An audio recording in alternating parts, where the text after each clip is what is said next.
Abra sua Bíblia comigo, por favor. Eu quero o livro de Efésios, capítulo 4. Quantos estão aqui nos visitando pela primeira vez? Faz sinal com a mão para eu ver. Tem alguém aqui? Seja bem-vindo, irmão. Deus te abençoe. Sejam bem-vindos. Que coisa boa. Quem mais está aqui pela primeira vez? Tem mais alguém? Não só eles? Sejam bem-vindos. Receba com carinho um lembrete da igreja para você. Deus te abençoe. Em nome de Jesus. Antes da gente ler, fecha seus olhos, abaixa a sua cabeça. Vamos orar. Senhor, meu Deus e meu Pai, em nome de Jesus, estamos reunidos essa noite para te adorar, honrar o teu nome. Não pode ter outro motivo a não ser esse. A nossa total dependência, a nossa total submissão, a nossa total obediência a Ti, a honra, a glória e o louvor para sempre. Nos reunimos para falar de Ti nos louvores, para falar de Ti nas ofertas e agora, nesse momento da Santa Palavra, falar de Ti novamente. É o que nos alimenta, é o que nos sustenta e é o que faz de nós homens e mulheres diferenciados sobre a terra. Por isso eu me coloco atrás da cruz de Cristo, à sombra do Onipotente. Eu te peço, toma esse altar que é teu de honra e direito, ministra sobre nós, para a glória do teu nome, no nome poderoso de Jesus. Amém, amém, amém. Você pode aplaudir ao Senhor? A Ele a honra, a glória e o louvor para sempre, aleluia. Hoje nós vamos dar início à campanha chamada Hineni. Fala comigo. De novo. Hineni é uma expressão em hebraico que você vai encontrar na Bíblia Sagrada algumas vezes, e eu vou mostrar para você isso. Uma expressão que relata um nível de poder muito grande. Hineni, na tradução original, significa eis-me aqui. Diga. A primeira resposta do Hineni, da tradução do Hineni é eis-me aqui. Mas ela também pode ser traduzida como aqui estou ou estou pronto. Porque a palavra Hineni, na verdade, é a ligação de duas pequeninas palavras em hebraico. A primeira é Hine, H-I-N-E, que significa observe, veja, repare, olhe, preste atenção.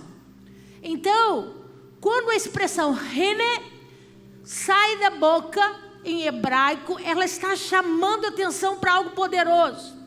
Não é apenas um convite para você olhar, como eu faço assim, que eu chamo, ei você, aí como é que você responde? Oi, é assim, não é?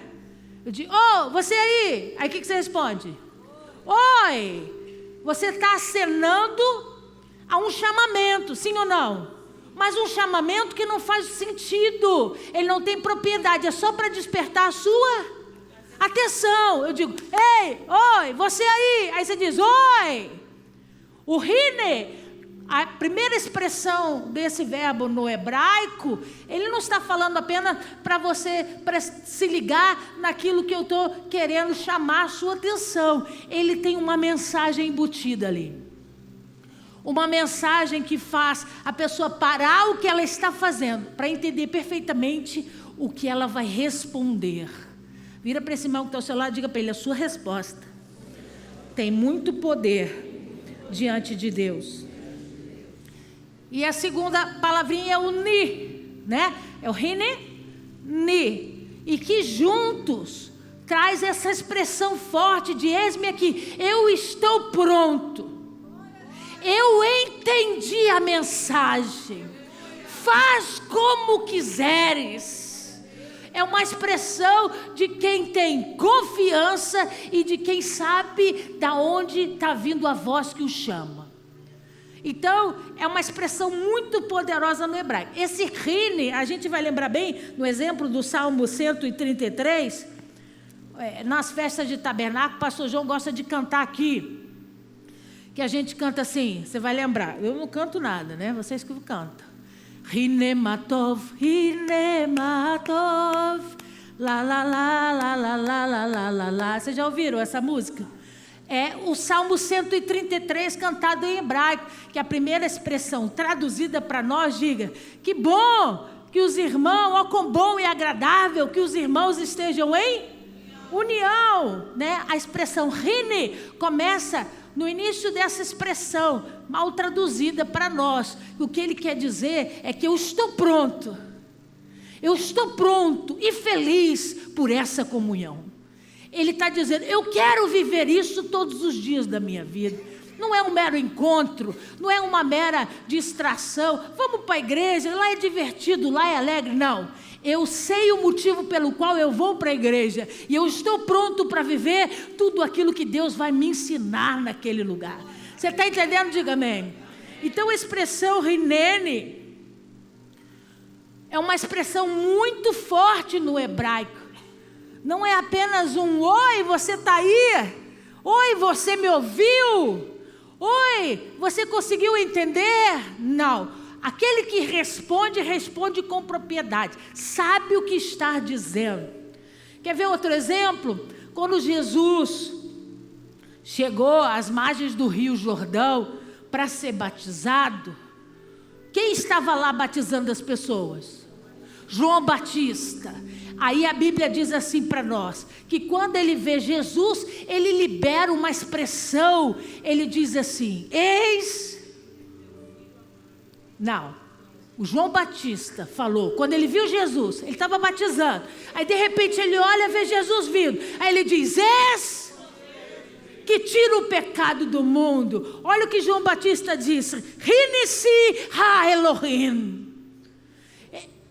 Olha o que ele está dizendo. Ele não disse, na nossa tradução, eis que vejo o Cordeiro de Deus. Ele não tem dúvidas de quem ele é. Ele diz, rine, o primeiro verbo, ele diz, rinesi ha Elohim. Ele diz, eu sei, eu tenho pleno entendimento, ele é o Cordeiro de Deus. Não tem outro, não há dúvida, não é apenas uma ilusão, não há dúvidas dentro de mim, eu sei exatamente quem ele é. Então a expressão é uma expressão muito forte, porque ela é pautada em entendimento. É por isso que por muitas vezes a gente usou essa expressão: eis-me aqui.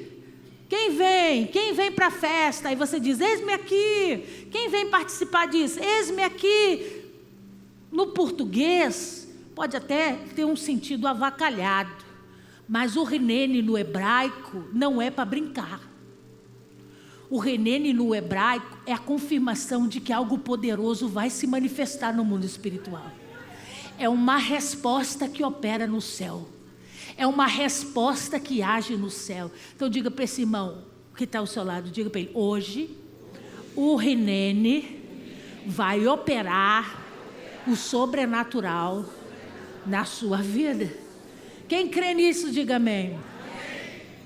O primeiro exemplo, vamos lá comigo, Gênesis 22.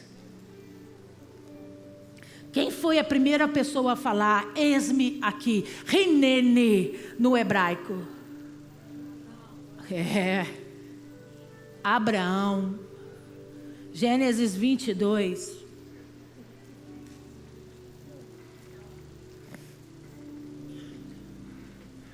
Verso 20, capítulo 22, verso 1.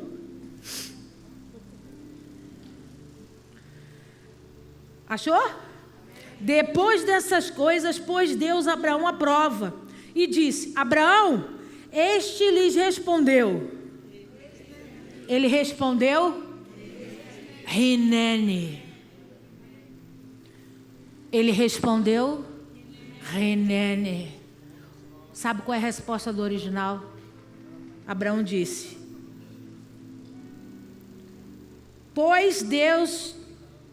depois dessas coisas, pôs Deus Abraão à prova e lhe disse: Abraão, chamou Abraão pelo nome, Abraão. E a resposta do Abraão foi? O original diz assim, que ele respondeu: o que o Senhor quiser. Ele não disse: eu estou aqui, eis-me aqui. Eu estou ouvindo o que o Senhor está falando. Senhor não está falando sozinho, eu estou aqui presente, eu estou ouvindo, Deus, o que o Senhor está falando. O Abraão disse para ele: o que o Senhor quiser. Olha como começa o versículo. E o Senhor Deus estava colocando Abraão Era para ele ficar calado, pensativo, o que Deus vai fazer comigo? Mas mesmo Deus trabalhando para colocar Abraão à prova, Abraão responde: o que o Senhor quiser. O Rinene opera no mundo espiritual de uma forma poderosa, onde aquilo que não existia passa a existir. O que não existia de autoridade passa a vir como autoridade. O que não existia de entendimento e sabedoria passa a vir como entendimento e sabedoria. O que não existia, ainda não existia, de total confiança passa a vir.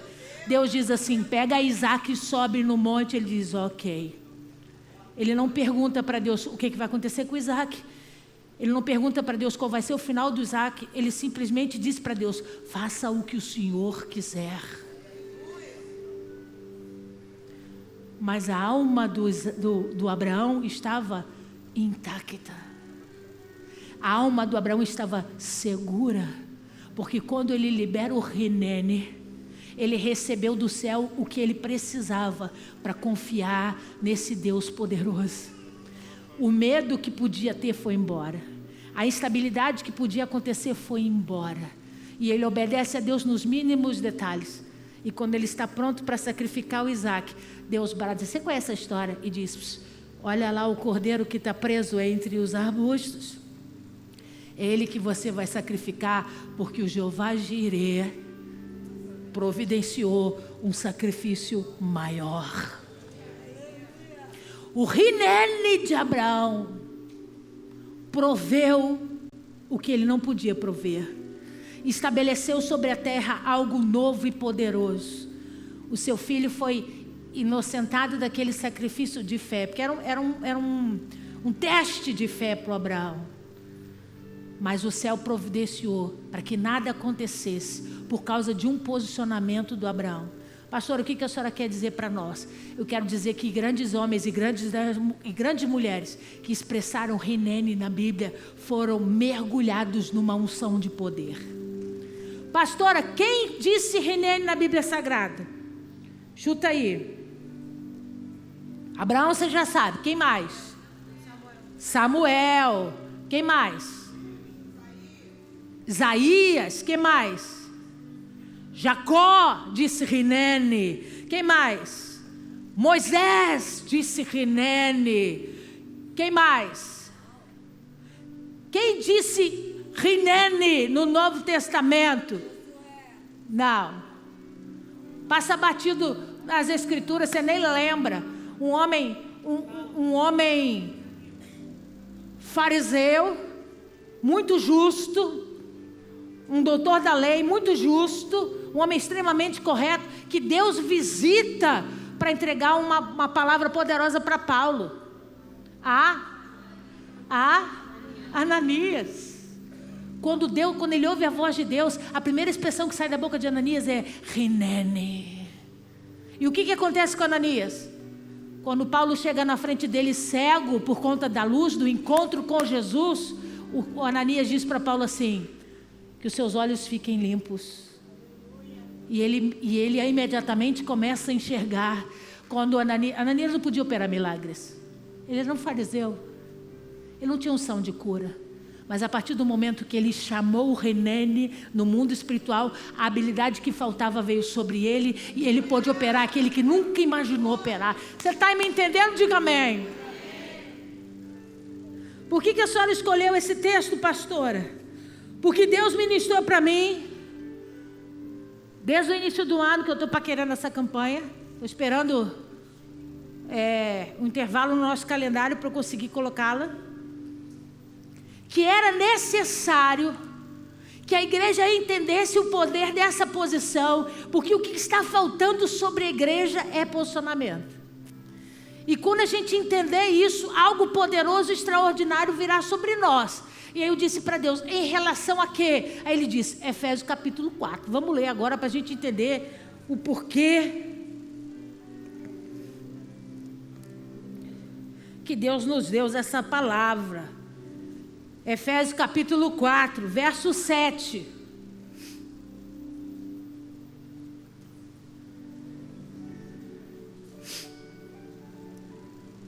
Novo Testamento, Efésios capítulo 4, verso 7.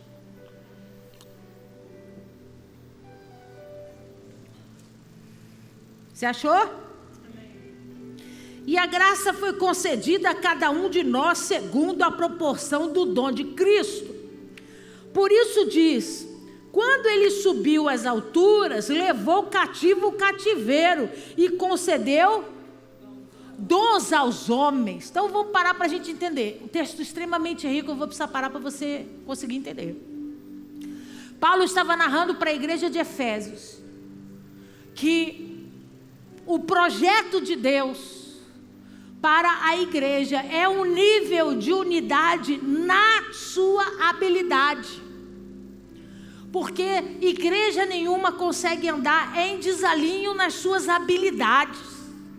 Então ele começa a narrar dizendo: quando Jesus subiu aos céus, ele levou cativo o cativeiro. O que ele quer dizer com isso? Eu adoro essa expressão e é um edito poderoso. O que ele quer dizer com isso? Aquilo que te fazia preso, ele levou com ele preso.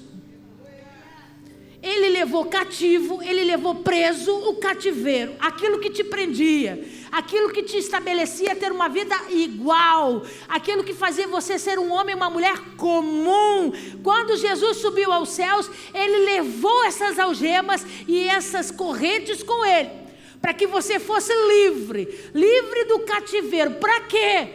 Para operar pelo Espírito, para não ser comum e igual. Ele leva, porque a Bíblia diz, ele leva cativo o cativeiro, e aí quando ele leva, ele derrama sobre o homem o quê? Dons. O que são os dons? Operação sobrenatural, irmão. Você não entende, você não sabe. Quem aqui consegue explicar o dom de cura? Você está orando por uma pessoa, o que acontece para aquela pessoa receber a cura?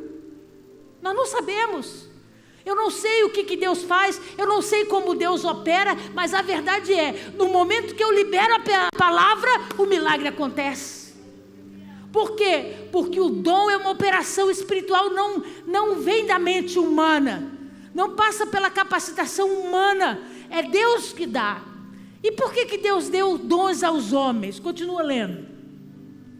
Ora, que quer dizer, subiu-se não, que também havia descido até as regiões inferiores da terra. Aquele que desceu é também o mesmo que subiu acima de todos os céus, para encher todas as coisas. Ele está explicando, ele desceu as cadeias do inferno, né? Pegou as chaves do inferno, abriu o seio de Abraão, aquela conversa toda. Depois ele subiu aos céus. Versículo 11. E ele mesmo concedeu uns para apóstolos, diga apóstolos, outros para profetas, diga profetas, outros para evangelistas, outros para pastores e outros para mestres. Aí ele explica por quê no versículo 12. Com vistas ao dos santos para o desempenho do seu serviço, para a edificação do corpo. Então ele dá três dicas aqui. Por que Deus levou cativo o cativeiro, encheu o homem de dons?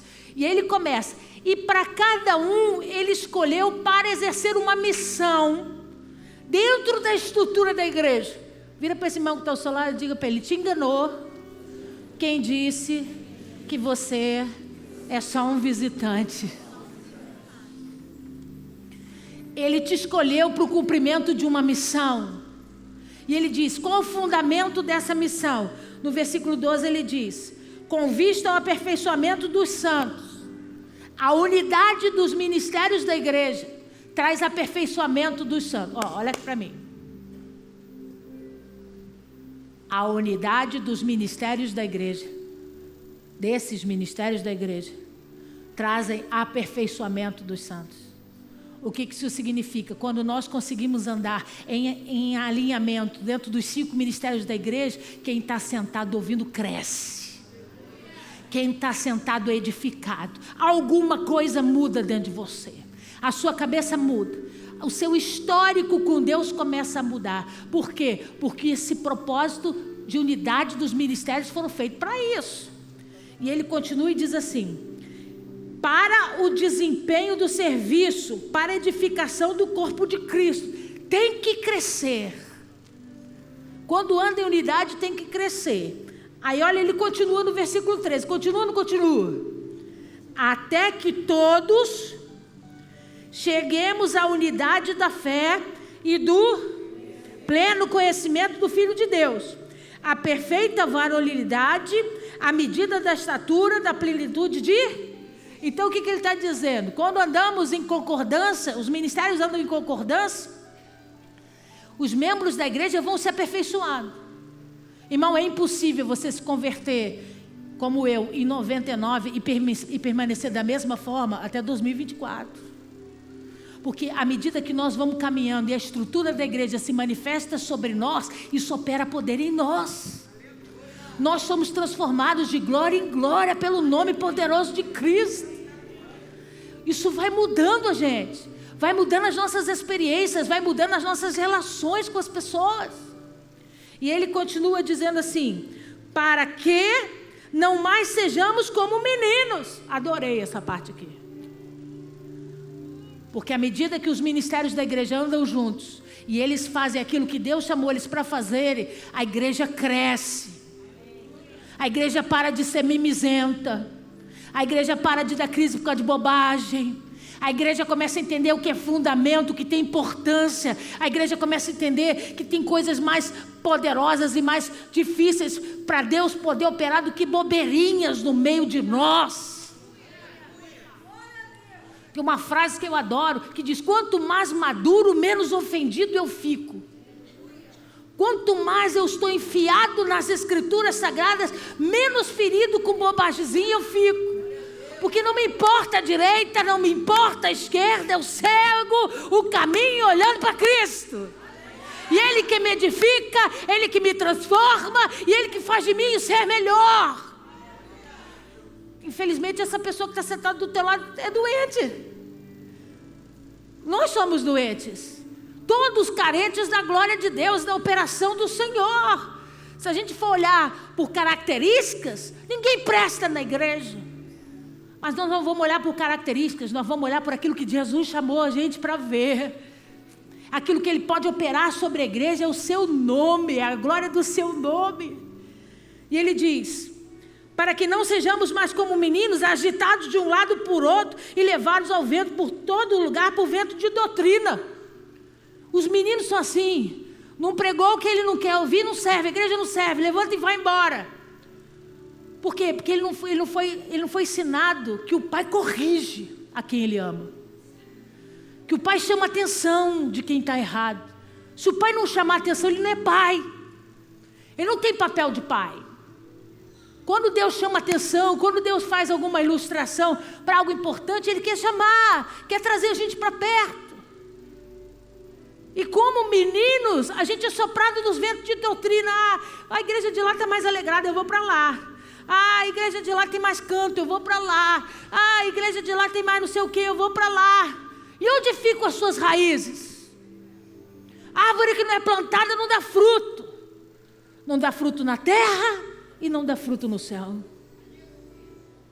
Então ele está dizendo: sabe por que eu vou ensinar vocês sobre os 5 ministérios da igreja? Porque nós vamos andar junto de uma forma que quem está com a gente vai crescer. Quem andar com a gente vai viver experiências poderosas em Deus, porque essa é a vontade do Senhor para nós. Você entendeu? Diga amém. E por último ele diz assim: pela artimanha dos homens, pela astúcia com que induzem ao erro. Homens são guiados por caminhos errados, porque querem, porque emprestam seus ouvidos, sua alma, seu coração.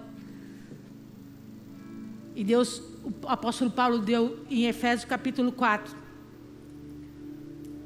Eu preciso que andem juntos os 5 ministérios da igreja. Faz assim com a sua mão.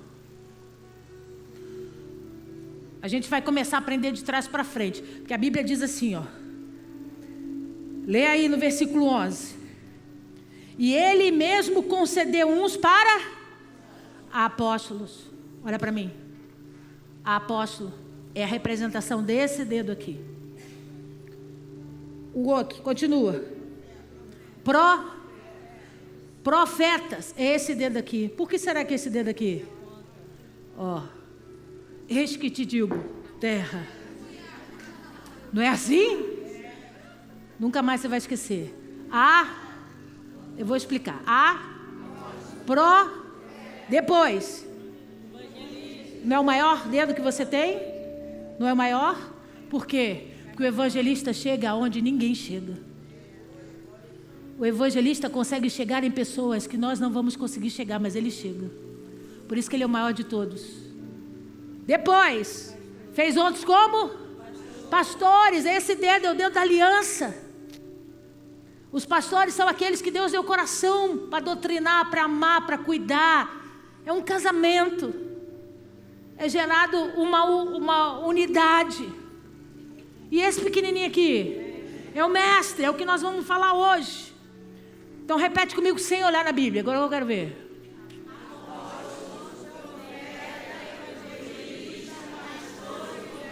Que isso?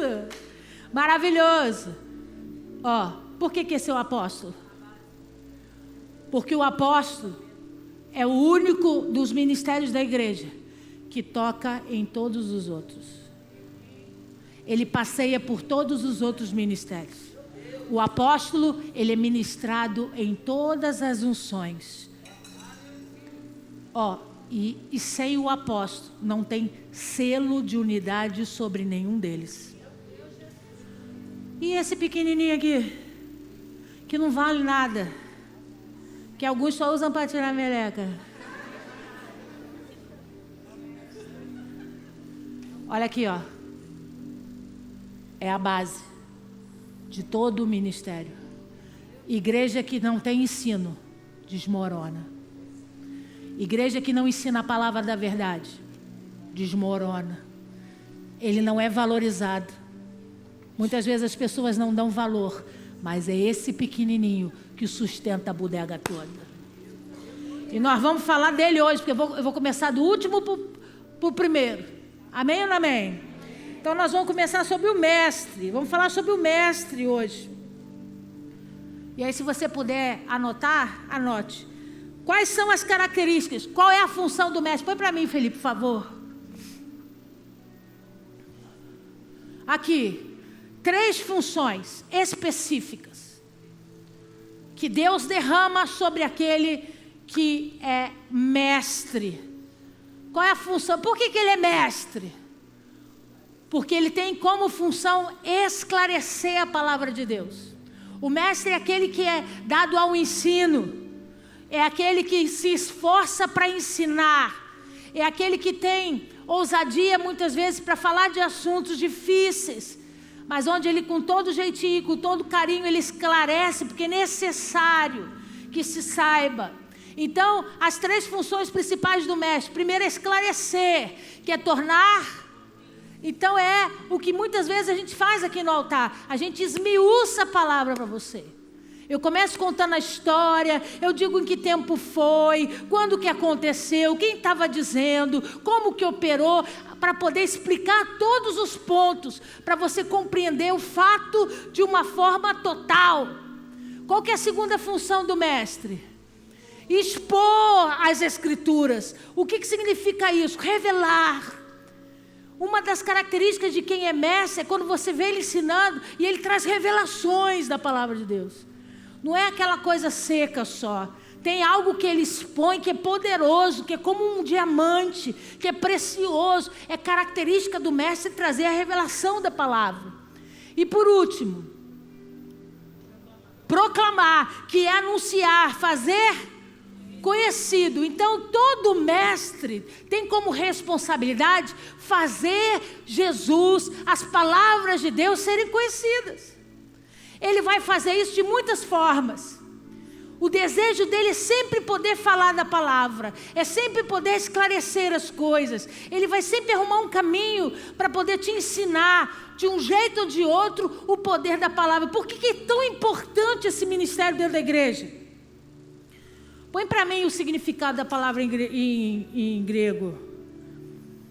Olha aqui. O termo deriva-se do grego didáskalos, que parece... Vem também da derivação didático, né? Que é aquilo que facilita o ensinamento. Significa instrutor, doutor ou mestre. O mesmo termo é usado para essas 3 linhas. O termo é aplicado a 3 pessoas, principalmente no Novo Testamento. A Jesus, todas essas referências bíblicas. Os mestres da lei. Quem eram os mestres da lei? Fariseus. Que mais? Escribas. Que mais? Quem que ensinava no templo? Quem mais? Tudo são religiosos, saduceus, os fariseus, os escribas, todos que ensinavam no templo. Me dá um exemplo de um mestre da lei extremamente importante na Bíblia Sagrada. Gamaliel, o mestre fariseu que se converte ao cristianismo quando ele, depois de ser professor do Paulo, passa a ouvir o Paulo ensinar para ele. Olha que coisa linda. A Bíblia diz que ele sentava aos pés de Gamaliel em Jerusalém para ouvir Gamaliel ensiná-lo. Mas depois de um tempo, quem foi ouvir Paulo foi Gamaliel. Atos capítulo 5 vai dizer para nós que ele vai ao Sinédrio defender o cristianismo e dizer: não julgue eles como uma mera doutrina ou como um vento qualquer, como tantos outros já passaram sobre Jerusalém. Eles viram, eles testemunharam, e isso vai permanecer sobre todo o tempo. E isso é o que acontece comigo e com você. Nós somos chamados de cristãos por conta do que Cristo fez lá no início do seu ministério. Amém ou não amém? E também João Batista foi chamado de mestre. Chamavam Jesus de Rabi. Lembram disso?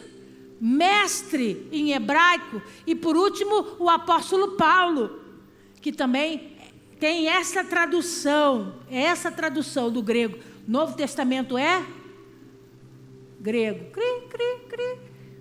Repete comigo. Novo Testamento é grego. Antigo Testamento, graças a Deus, não é inglês nem espanhol. Hebraico, esse termo é grego, é por isso que só aparecem figuras do Novo Testamento que foram chamadas com esse termo no grego. Amém ou não amém? O que eu quero dizer para você é que nessa noite a gente precisa entender qual é o propósito do mestre. Qual é a função principal do mestre? A função principal que o mestre tem, a responsabilidade que o mestre tem, é preservar a verdade. É por isso que a Bíblia diz: cuidado com os falsos. Por quê? Porque os falsos, eles não pregam a verdade. Os falsos ocultam a verdade. Os falsos, para serem mais rápido compreendidos, eles simplesmente não revelam a verdade. O bom mestre é aquele que aprende a falar tudo o que a Escritura diz.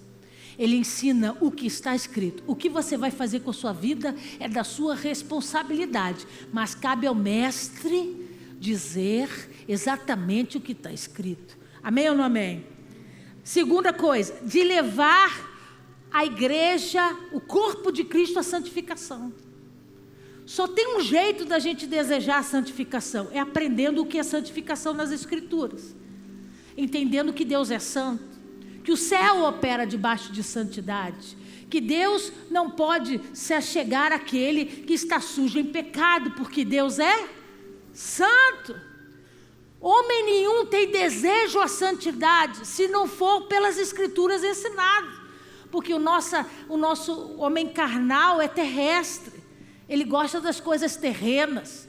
Ele gosta de fazer o que é natural dessa terra. Ele nunca vai procurar semelhança com Deus. Quando que você começou a pensar em ser santo na sua vida? Depois que alguém sentou com você e disse: ó, nosso Deus é santo. E quando nós, pecadores, nós não conseguimos ter uma aliança perfeita.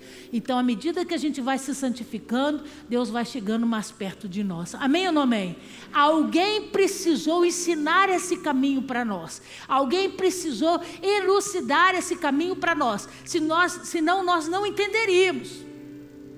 Então, é de responsabilidade do mestre ensinar o quanto a igreja é santa. Vira para esse irmão que está ao seu lado e diga para ele: é por isso que a gente tem que ficar bem atento. Porque quanto menos eu falo de santificação e santidade, minha característica como mestre, como aquele que tem responsabilidade sobre esse assunto, vai se anulando. O mestre não é aquele que prega o que você quer ouvir.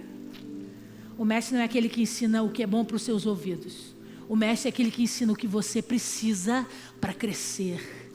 O desejo de todo mestre é que você seja maior do que ele, que você aprenda mais, que você cresça no conhecimento da verdade e que você faça tudo aquilo que Deus tem para você. O verdadeiro mestre não tem medo de competição do altar. Ele sabe quem ele é. Ele não tem problema de dividir conhecimento.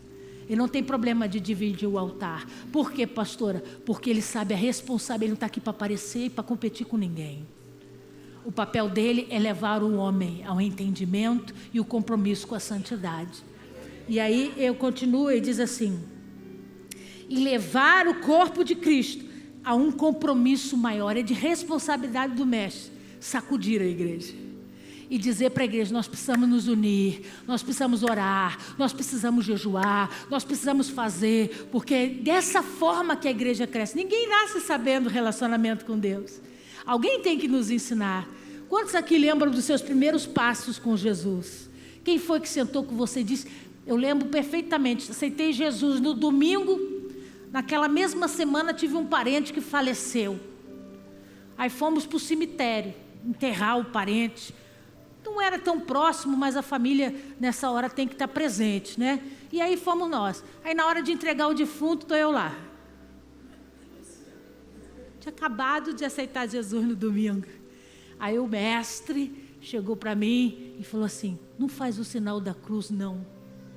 Aí eu digo: não. Ele falou: depois eu te explico. Aí eles começaram a rezar. Rezaram o Pai Nosso. Aí eu olhei para ele estava rezando. Eu falei: rezei o Pai Nosso. Aí começaram: ave! Aí ele: shh. Aí eu falei: não pode orar. Aí ele fez assim. Aí eu não orei. Quando acabou o enterro, ele me pegou e falou assim: a gente não precisa mais fazer o sinal da cruz. A cruz nos libertou. A gente não precisa mais estar dependendo disso tudo. A nossa oração é só para Cristo. A Maria foi santa, uma mulher especial. A Bíblia enche ela de elogios, mas ela não recebe oração. Ela morreu como qualquer outro homem sobre a terra. O único que está vivo e que ouve oração é Jesus. Toda vez que você tiver que orar, ore pelo nome de Jesus. Eu aprendi no cemitério. Nunca mais fiz o sinal da cruz, nunca mais rezei o porque alguém me ensinou o caminho da comunhão, o caminho do entendimento. Você consegue entender a dimensão disso? Como que Deus... Irmão, nunca pensei na minha vida que eu estaria aqui ministrando a palavra de Deus. Nunca foi um sonho. Mas minha mãe conta que desde pequena eu pedia de presente quadros negros. Na época era quadro negro pintado de verde, lembra? Que a gente escrevia com giz de cera. Eu botava as bonecas. Tu não conhece? Palhaça. Só para dizer que é novinha. Giz branco. Giz branco. Eu botava as bonecas sentadas na cadeira e dava aula para elas no quadro. Ensinava para elas matemática. Vocês entenderam? Vou fazer de novo. O que estava acontecendo ali? Eu já estava manifestando o dom pelo qual Deus havia derramado sobre mim. Qual o fundamento disso? Ser professora é ótimo, é uma profissão. Quantos são professores aqui? É maravilhoso, mas deixa eu te contar um segredo. Não foi pro mundo que Deus te chamou para servir e dar aula. Você faz isso para ganhar dinheiro. O teu prazer tem que ser em servir e dar aula para o Senhor dentro do meio dos santos. Foi para isso que Deus te chamou. para você ensinar aquilo que Deus tem passado para você no meio dos santos. Porque o dom Deus deu para isso, para efetuar dessa forma. Você entendeu? Diga amém. Então, abra comigo. Eu botei os textos aí, não botei? Bota Mateus, por favor. Olha que coisa linda. 2 textos de Jesus que eu separei. E percorria Jesus todas as cidades e aldeias.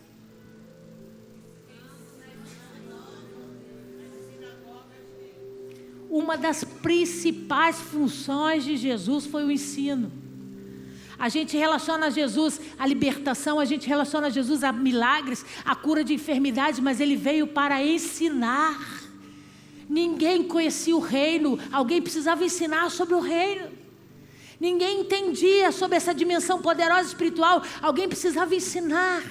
O foco de Jesus era o ensino. É por isso que Jesus foi tantas vezes chamado de Rabi, mestre por eles, porque ele tinha conhecimento da palavra, ele tinha revelação da palavra, ele sabia a raiz daquilo que estava sendo escrito. Bota outra para mim em Marcos. E subiu ao monte e chamou para si os que ele quis, e vieram a ele. Olha aqui, continua. E nomeou.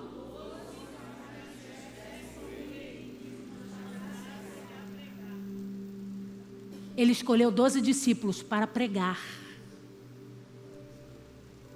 Ele não chamou 12 discípulos para operar sinais, para fazer maravilhas, para expulsar demônios, para falar em línguas. Ele subiu ao monte e orou e escolheu 12 homens para pregar. Porque à medida que você se coloca nessa posição de ensino, onde você aprende para ensinar, todas as outras coisas que você precisa vêm sobre você. À medida que você está dentro da obra, dentro do mistério da obra, no ensino, Deus vai proporcionar as outras coisas. Ele sabia que com o tempo eles iam lidar com coisas extraordinárias e sobrenaturais, mas primeiro eles precisavam aprender a pregar o Evangelho. Primeiro eles precisavam aprender a falar de Cristo, do reino e daquilo que Ele tinha para proporcionar para eles. Pastor, o que a senhora quer dizer para nós essa noite? Eu vim aqui para dar uma boa notícia para você. Quantos aqui como eu, desde pequeno, tem um interesse e um olhar diferente para a área de ensino? Levanta a mão. Levanta com coragem. Deus está dizendo para você: eu levei comigo o cativo o cativeiro e derramei dons sobre vocês. O que brotou dentro de você nada mais é do que uma pequena semente daquilo que eu possa fazer, do que eu possa operar sobre a sua vida. Dentro desse ministério poderoso. Outra grande característica, eu vou terminar. Outra grande característica do mestre, ele tem zelo. Ele tem zelo pela doutrina. Uma vez que ele aprendeu de um jeito, ele vai ensinar daquele mesmo jeitinho. É por isso que às vezes vocês olham e dizem assim: nossa, você é muito bispo Ciro. Porque uma vez que você senta para ouvir um mestre, você entende, você discerne o zelo que ele tem pela doutrina. E você passa a ser espelho daquilo que um dia lhe foi ensinado. E você passa para os outros exatamente igual. É como eu chego às vezes vendo vocês ensinando para os discípulos da mesma forminha que vocês foram ensinados. Passando de uma forma viva e poderosa sobre a vida de cada um deles. Pastora, o que a senhora quer? Eu preciso dizer para você, na autoridade do nome de Jesus, nós estamos vivendo momentos onde Deus vai precisar da operação dos 5 ministérios. A igreja precisa operar debaixo dos 5 ministérios. Se faltar um só, a igreja não vai subir. Nós precisamos estar ligados, um ligado com o outro, operando. É por isso que essa igreja é uma igreja de ensinamento, de estudo. Tudo que a gente pode, a gente ensina. Você quer dançar, vem que as meninas ensinam. Você quer cantar, vem que o pastor João ensina. Você quer aprender a pregar, eu estou aqui para ensinar. Tem escola de liderança, tem escola de libertação, tem escola de tudo nessa igreja. Só não aprende quem não quer. Porque nós estamos cumprindo aquilo que Deus nos chamou para fazer. Ensinar o povo sobre santidade, ensinar o povo o seu papel, ajustar a igreja para caminhar tanto na alegria quanto na adversidade. Pessoas maduras que entendem a sua função dentro do corpo. E se eu sou mestre, eu estou no meu papel de mestre, eu vou deixar os outros 4 ministérios caminharem, porque eu não preciso ser todos eles. Eu preciso fazer o meu papel, e se eu fizer o meu papel bem, eu vou caminhar bem com todos os outros. E juntos nós vamos operar de uma forma sobrenatural sobre a terra. Hoje, uma pena que muitos não vieram, mas se você veio, a unção é para você. O que Deus vai derramar sobre nós hoje são chaves, são livros, são cartas, são revelações. Por quê? Porque precisamos estar prontos para fazer como discípulos enviados, ensinarmos. A Bíblia diz que nos últimos dias eles vão começar a procurar lugares onde tem uma palavra de verdade, porque, irmão, o negócio está feio por aí. E eles vão começar, como enlouquecidos, procurar lugar onde eles vão poder se assentar e aprender. E nós precisamos estar prontos para ensinar aquilo que o povo precisa aprender. Nós vamos precisar divulgar aquilo que Deus tem. E como é que nós vamos fazer isso?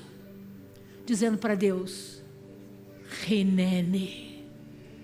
Dizendo para o Senhor, eu não sei como. Eu não tenho aptidões. Eu não sei. Irmão, quando pequeno eu subia era no muro para cantar. E eu achava que era legal subir no muro para cantar e os vizinhos paravam para me ver. Minha mãe disse que eu era exibida desde pequena. Mas desde pequena Deus já estava trabalhando para eu não ter medo de falar com as pessoas.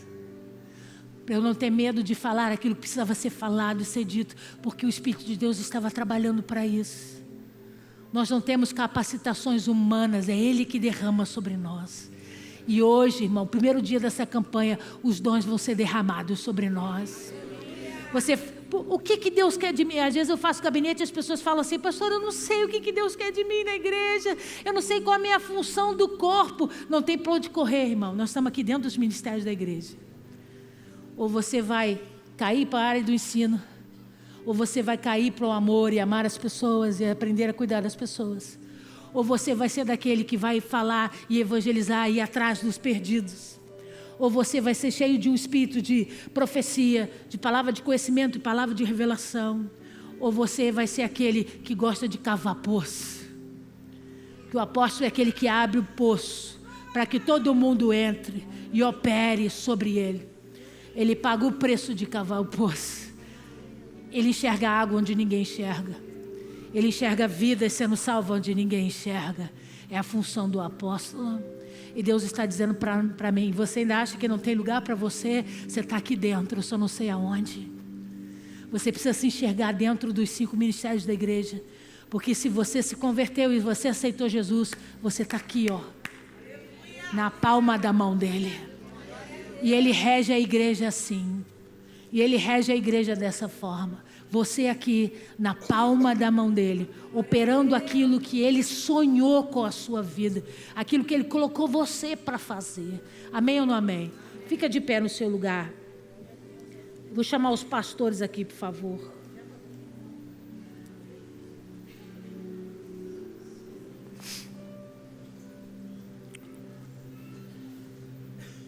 Aqui em cima, por favor.